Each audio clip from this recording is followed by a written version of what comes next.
हाय सांग मैंने नमस्कार जय जगन्नाथ मु वर्षा आपण मानक स्वागत करछि फोन गोटे ब्लॉग को।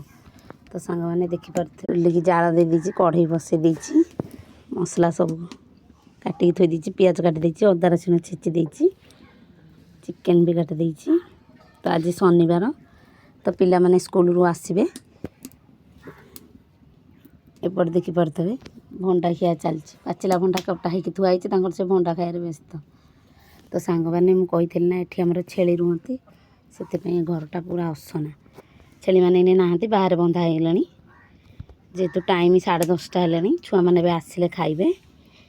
तो रोसे कर लग जाइए इटिल छांचटा काली अच्छी कहीं काली मुझे इटिल पिठा करी छांचटा धुआ आईनी तादेह पिठा भी अच्छी गरम हो खिया हो। तो सांग मैंने आप भावुवे छेली घर कौन रोसे हो तो जगह नहीं छोटिया घरटा से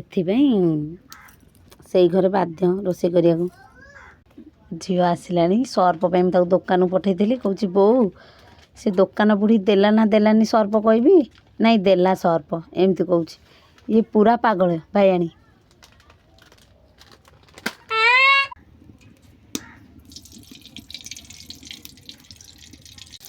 तो सांग मैंने स्वामी आज जाई ना काम को बोले मु आज रोसे करदेवी चिकेन तरकारी देखी पार्थे।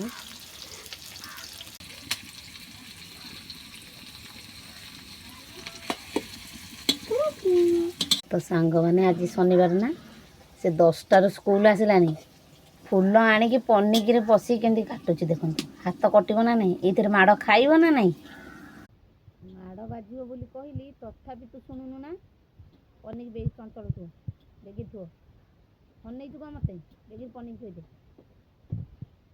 दौड़ा से देखु अदा रसुण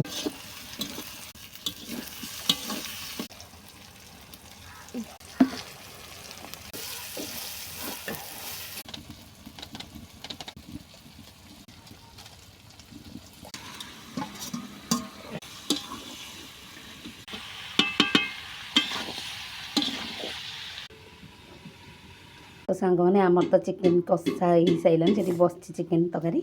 तो चलते मुझे आपको गोटे नुआ जिनस देख।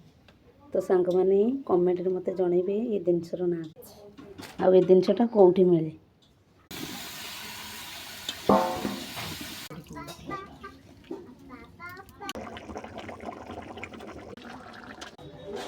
तो सांग मैंने मो तरकारी रेडी होगा मो स्वामी करते आपण मैंने देखिले। तो प्लीज सांग मैंने लाइक करेंगे सब्सक्राइब करेंगे शेयर करेंगे रही आपण वर्षा जय।